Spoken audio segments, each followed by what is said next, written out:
everyone, good afternoon. My topic is blood pressure and antihypertensive drugs. Hypertension, it is not only a disorder but also a risk factor for comorbidity and mortalities associated with cardiovascular diseases, cerebrovascular diseases, and other peripheral vascular diseases also. The clinical features with which a person presents are blurring of vision, headache, palpitations, flushing, unable to perform strenuous work, and the diagnosis for hypertension can be done by taking the average of 3 readings of the blood pressure taken on different times on a single day after a specified interval of time. So now, coming to hypertension. Hypertension, it is a combination of two words, that is hyper meaning more and tension meaning stress. That is more stress on the blood vessels. Defining hypertension. Hypertension, it is a state of continuous elevated blood pressure level above 120 by 80 millimeters of mercury, where 120 millimeters of mercury is systolic blood pressure and 80 millimeters of mercury is the diastolic blood pressure. According to American Society of Hypertension, a person is said to be hypertensive when the blood pressure is either 130 millimeter in systolic or above 130 millimeter of mercury in systolic and equal to or more than 90 millimeters of mercury in diastolic. But they also state that the people who are having this blood pressure do not require medical treatment. And the another one classification for hypertension is given by JNC, that is Joint National Committee, and the guidelines given by JNC 8 state that a person is said to be hypertensive when the systolic blood pressure is above 140 and diastolic is equal to or more than 940. And the classification is given as follows. A normal person is the one who is having his systolic blood pressure to be 120 millimeters of mercury systolic and the diastolic blood pressure as 80. And according to JNC 8, hypertension is the one who is having blood pressure more than 140 or equal to 140 in systolic and diastolic more than or equal to 90. So the people who are having the blood pressure in between the range of 120 and 140, that is between 120 to 139 in systolic and 80 to 89 in diastolic, they are called as prehypertensives and they do not require treatment. They can just be given essential change of their lifestyle which will reduce their hypertension. And they have further classified hypertension into two grades, that is grade 1 and grade 2. Grade 1 is the one in which the blood pressure is between 140 to 159 systolic and in diastolic it is 90 to 99 millimeters of mercury. And grade 2 are the ones who are having more than 160 millimeters of mercury in systolic and diastolic more than or equal to 100 millimeters of mercury. And these are the two, grade 1 and grade 2, that require the treatment to decrease their hypertension, that is their raised blood pressure.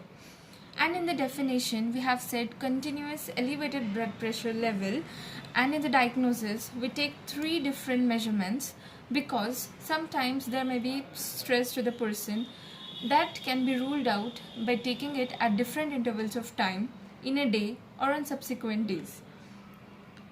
And further, the aim of treatment for the hypertension is to achieve the blood pressure of the person less than 140 in systolic and 90 in diastolic. So all this is about the blood pressure which is abnormal. So what is blood pressure? Now blood pressure As we see, this is a blood vessel and the blood is flowing through this vessel in this direction, but the pressure exerted by this blood on this the wall of the vessel in this direction, that is called as its lateral pressure, and that is accounted for the blood pressure and not this horizontal direction in which the blood is flowing. And according to definition, blood pressure is the lateral pressure exerted by the column of blood flowing in the blood vessel. So it is this lateral pressure which is the measurement for the hypertension.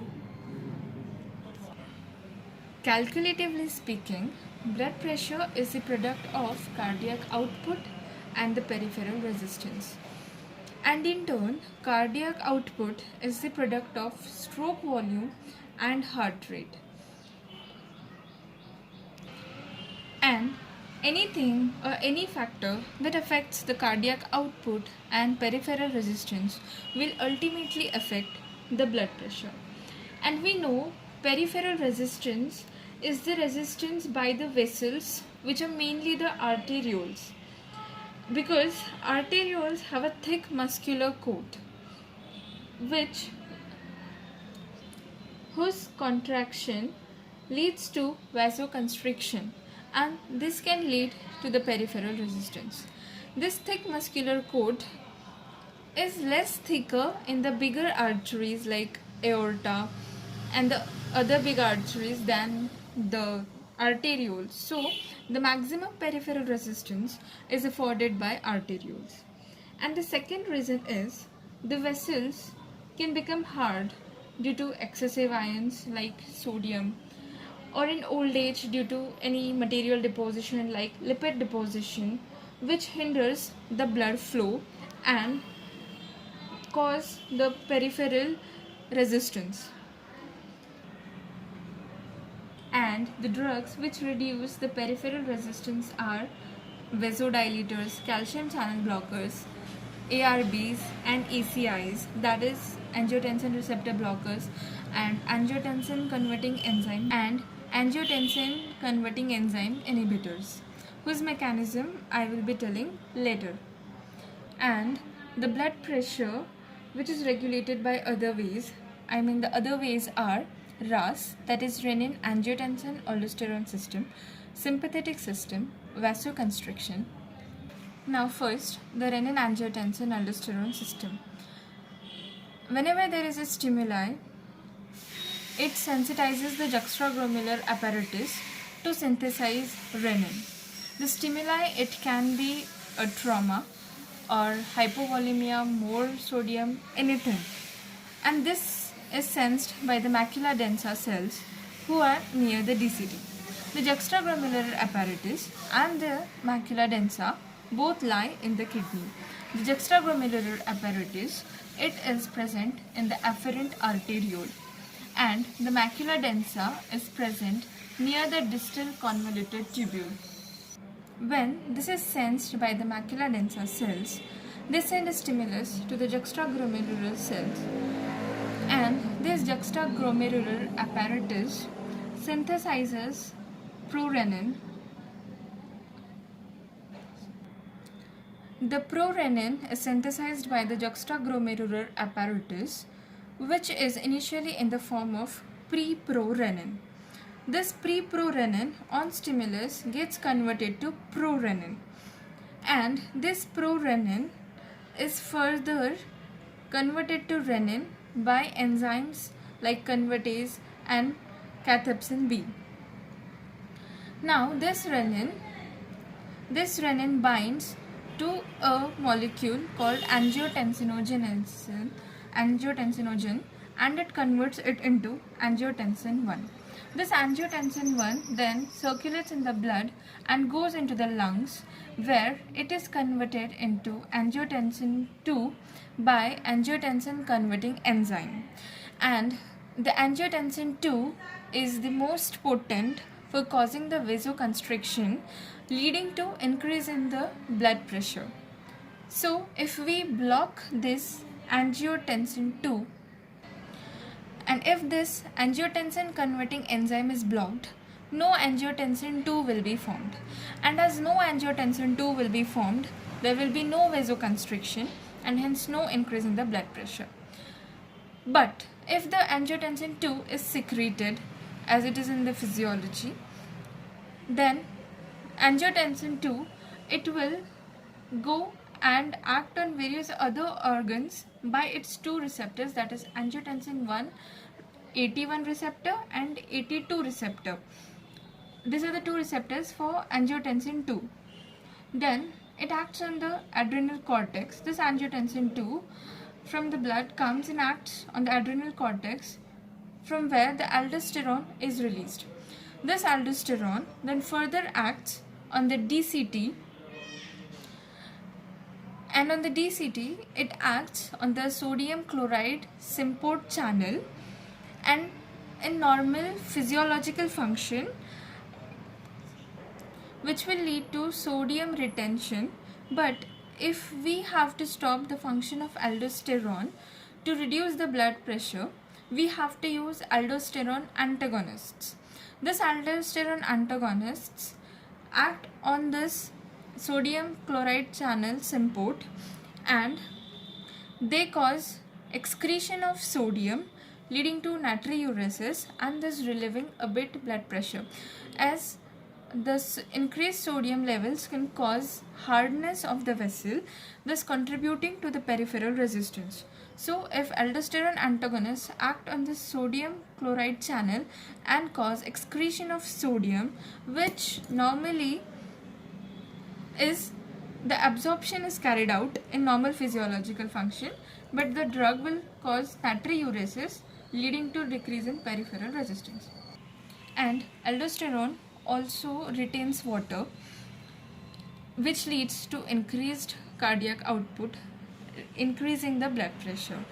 But when we use angiotensin converting enzyme blockers or inhibitors, then no angiotensin 2 will be produced, no aldosterone, but aldosterone can also be produced by its own.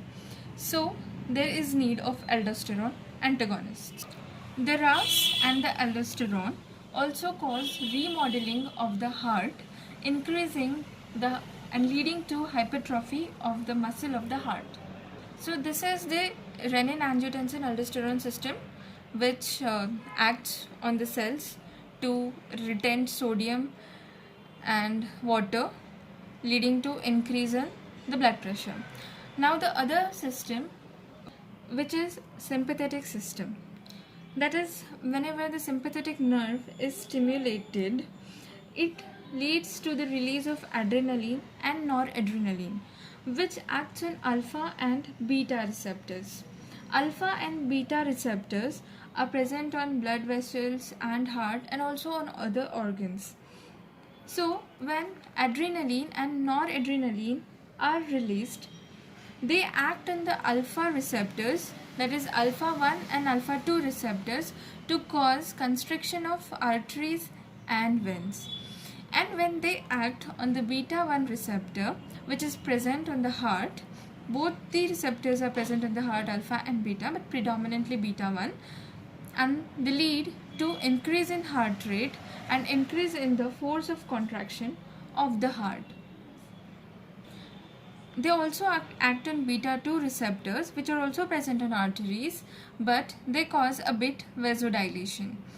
But when adrenaline and noradrenaline act on these receptors and cause constriction of arteries and veins, and increase in heart rate and increase in force of contraction, their cumulative effect leads to increase in peripheral resistance by constriction and increase in heart rate, leading to increase in cardiac output, as cardiac output is the product of stroke volume and heart rate.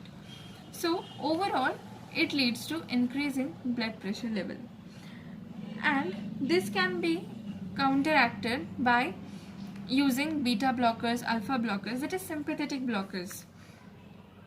And the third way, we know there are calcium channels in the smooth muscles, and in the action potential of the cardiac muscle, the calcium channels also play a role. So these calcium channels which are present in the smooth muscle are of L type, and when they open, they cause increase in the calcium intracellularly, leading to contraction of the muscles. And when the muscles contract, the arteries will have increased peripheral resistance. Even the muscular part of the muscles of the heart will also undergo contraction. Thus, if we stop the calcium channels, there will be less contraction, and thus the peripheral resistance will be decreased in the arteries, and it will also slow down the heart rate. Therefore, calcium channels predominantly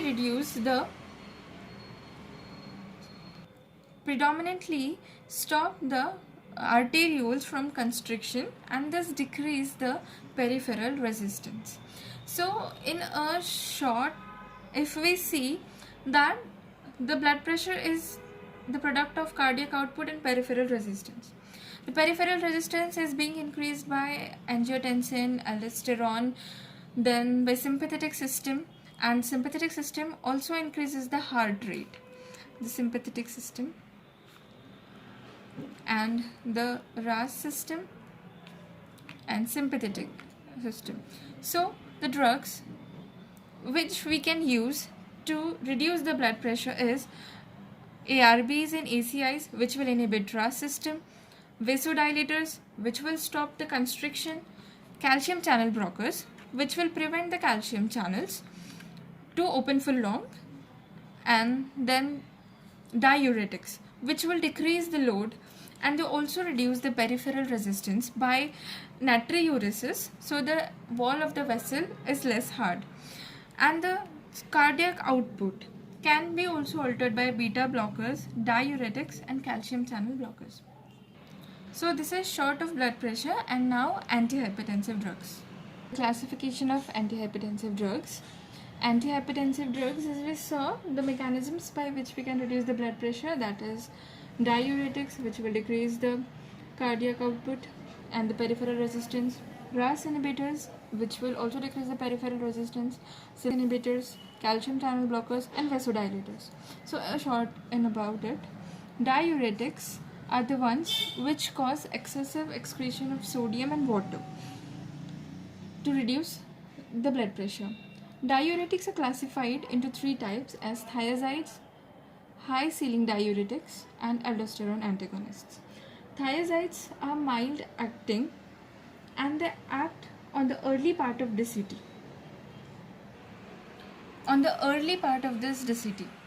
So they act on the sodium chloride channels import and they promote more excretion of sodium, which reduces the hardness of the vessel and promotes decrease in peripheral resistance. The second were high ceiling diuretics, the one whose example is furosemide. They are rapidly acting, whereas thiazides were slow acting. The furosemide, that is high ceiling diuretics, are rapidly acting and they act on this thick ascending Lewinboff loop of Henle on the sodium potassium 2 chloride channel, cotransport channel, and are not used frequently to treat hypertension. The third is aldosterone antagonists. The aldosterone antagonists examples are spironolactone and eplerenone, but they are also not used majorly because of the side effects like mental confusion, ataxia, gynecomastia, and others. The potassium channel openers are also used like miconazole, minoxidil, but they are also not used currently majorly because of their side effects like hirsutism. And the diuretics were initially used majorly, but now they are only used as an adjunctive and in mild hypertension. The examples of thiazides are hydrochlorothiazide, chlorthalidone, indapamide. Now, the second classification is of the RAS inhibitors, which are classified as angiotensin converting enzyme inhibitors, angiotensin receptor blockers, and the renin inhibitor. The examples of ACE inhibitors, that is angiotensin converting enzyme inhibitors, are captopril, enalapril, lisinopril, ramipril, fosapril, quinalopril, perindopril, trendopril. For remembering, they all end with pril. So all the drugs, they are ending with pril and they are angiotensin converting enzyme inhibitors. That is captopril, enalapril, ramipril, lisinopril, fosapril. The captopril was the first drug to be introduced, and then the more safer drugs like enalapril, lisinopril, ramipril and others were introduced. One mnemonic we can use to remember, that is Captain Inala went to Lisinophocypalis to see the ramifications.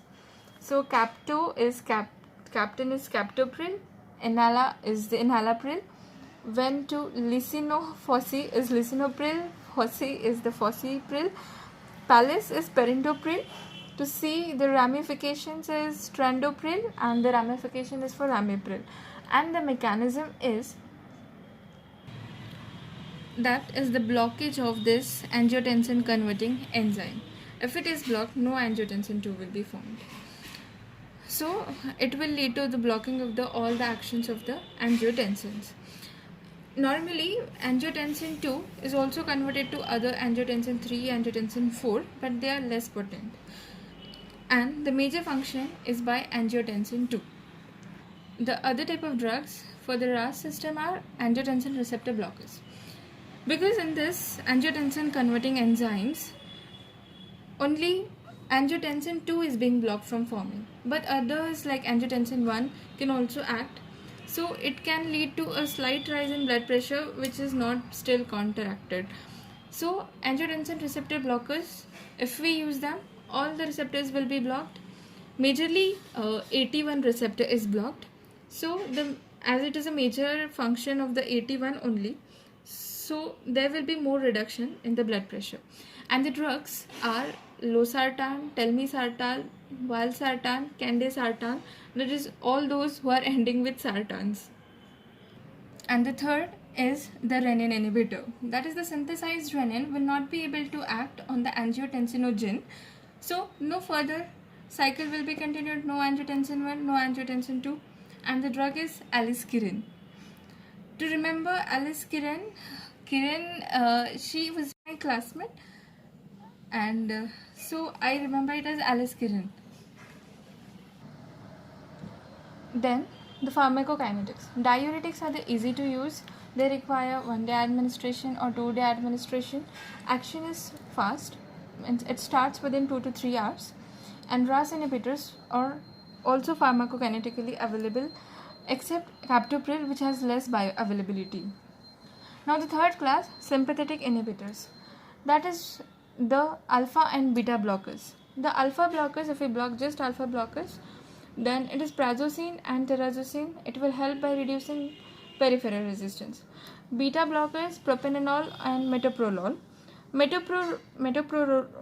Metoprolol is more cardioselective, and propranolol is acting on both beta 1 and beta 2. Hence, we cannot use propranolol in asthma patients and COPD, but metoprolol can be used in asthma and COPD patients as well. Then the third is alpha and beta blockers. These are the more safe drugs because they reduce the blood pressure more nicely as they are blocking both the alpha and beta blockers. And the examples of them are labetalol and carvedilol. Labetalol can also be used in pregnancy as it is safe in it. And then the fourth in it is central sympatholytics. Central sympatholytics, the release is only inhibited from there, and the examples are clonidine and methyl dopa. Methyl dopa and clonidine, they are also safe in pregnancy and can be used there. And the fourth class is calcium channel blockers. That is the one who blocks the smooth muscles L-type calcium channels. The calcium channel blockers are further divided into 3 parts, that is phenylalkylamine, benzodiazepines and the dihydropyridines. The dihydropyridines are more lipophilic and are more potent. And the phenylalkylamine and the benzothiazepines are less lipophilic than dihydropyridines and hence less potent than it. The examples of them are verapamil, diltiazem, and for DHPs, the examples are amlodipine, nifedipine, felodipine, clindipine, nicardipine. Nifedipine was the first drug in the dihydropyridines, but now it is replaced with amlodipine everywhere because of its side effects. The side effects are after this of it everyone, and then the vasodilators, the fifth class. Vasodilators are the most useful drugs because every time we need to reduce the peripheral resistance, so they will dilate the blood vessels and then the blood pressure will come down. So there are three types of vasodilators: the one which dilates both arterial and venodilators, the one just who dilates the arterioles, so arteriolar dilators, and the one who dilates the veins, so they are venodilators. Sodium nitroprusside is the example of both arterial and venodilator. It combinedly dilates both the arterioles and the venules. The mechanism of action of venodilator is they release nitrous oxide which acts on the muscles, and hence there is dilatation of the blood vessels.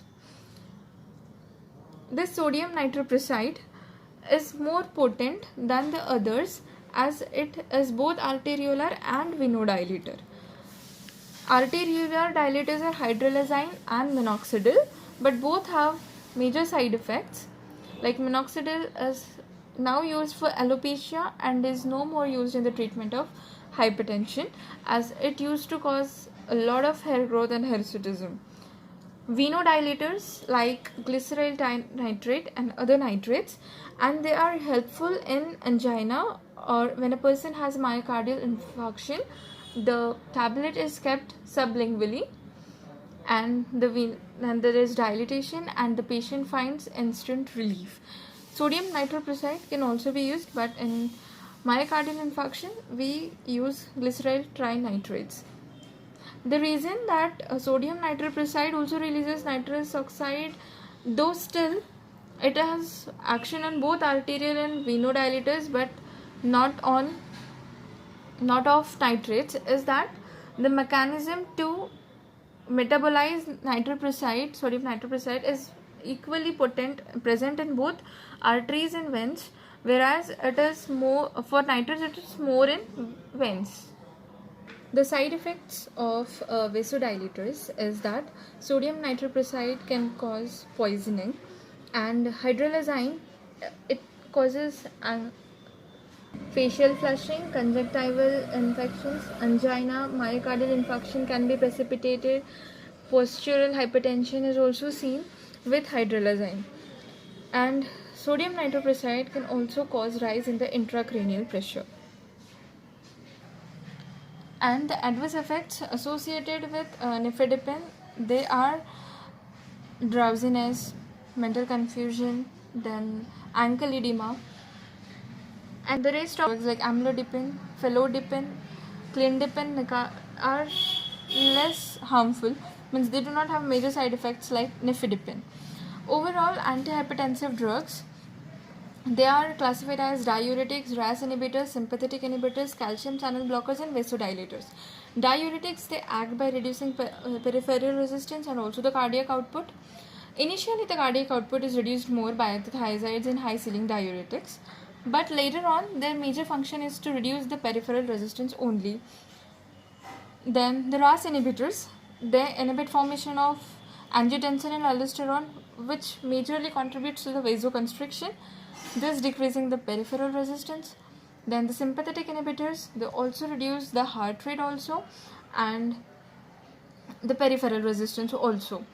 But the side effect of propranolol is that the propranolol, it takes 3 to 4 weeks to start its function to reduce peripheral resistance. And within its initial use, it should not be used for the people who are suffering from myocardial ischemia or had a myocardial infarction, as it in the starting can precipitate myocardial infarction. Then the calcium channel blockers, who act on the L type of calcium channels, which have major effect on the blood vessels only to reduce the peripheral resistance and a bit on the heart smooth muscle. And one more point in RAS inhibitors is that this ACE inhibitors and ARBs help in reducing the remodeling which is carried out in the heart due to aldosterone.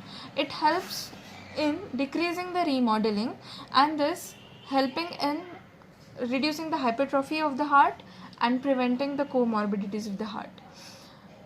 And then the vasodilators, whose basic function is to reduce the constriction by dilating.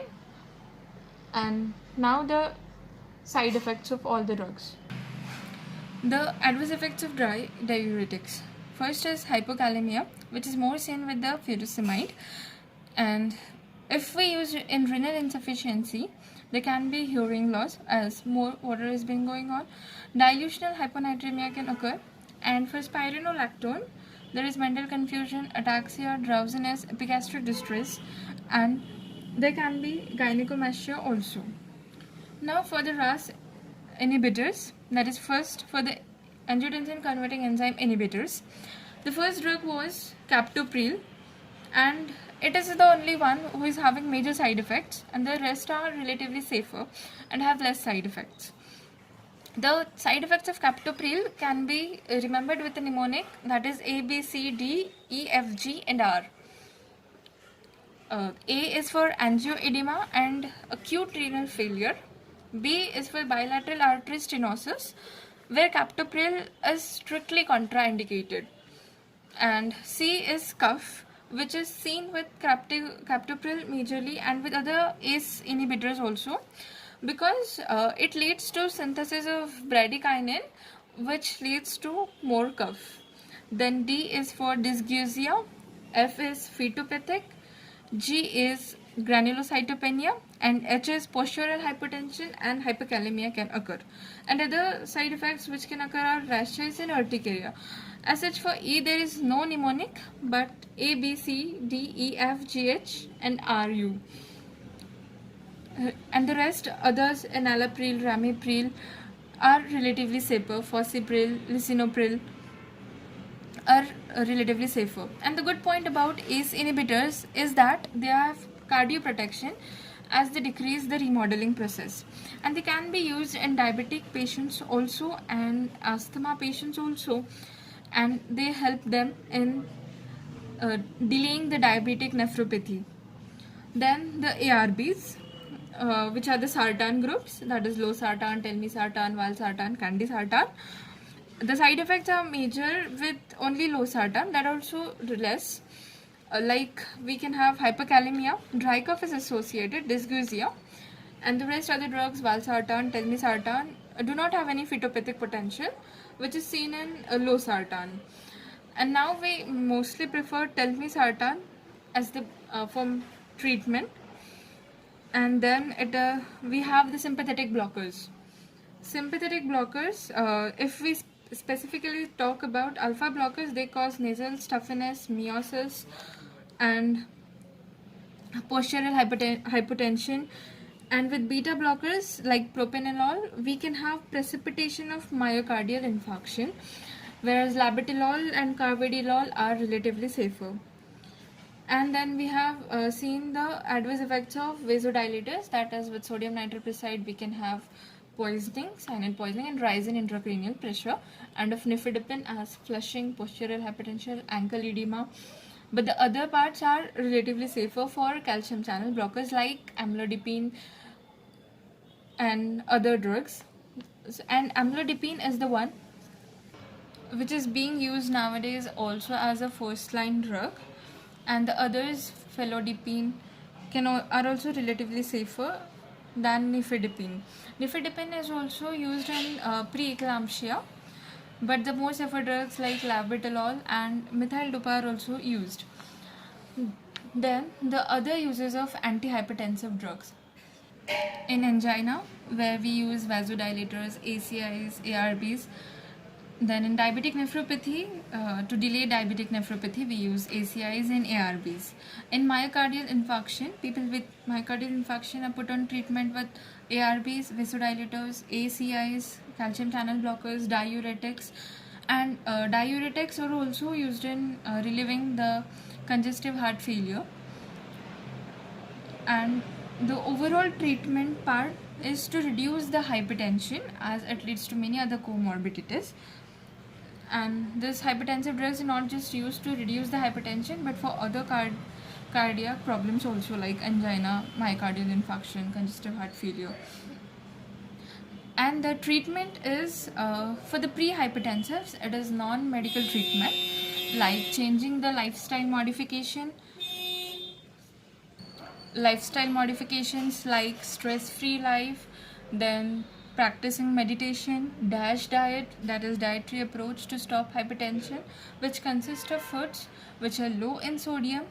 And then for the hypertensives, the first line drugs for the treatment are nowadays ACE inhibitors, ARBs, calcium channel blockers, and the diuretics. In the calcium channel blockers, they are the dihydropyridines, which are mostly used, and amlodipine being the mostly used. And for hypertensives, along with the treatment with drugs, we also have to have lifestyle modifications, as it was for pre-hypertensives, which includes exercise, meditation, and stress-free life, and DASH diet. And some special points that labetalol and methyl dopa are also used for the treatment of pregnancy-induced hypertension and eclampsia and pre-eclampsia. And one more special point about diuretics is that the thiazides are useful in cirrhotic and nephrotic edema. And so this was overall that the antihypertensive drugs are based on the reduction of peripheral resistance and cardiac output, because this is only responsible for the cause of more blood pressure, that is hypertension. Any factor that affects heart rate, stroke volume, or the peripheral resistance will ultimately increase the blood pressure. So this was all about it. Thank you.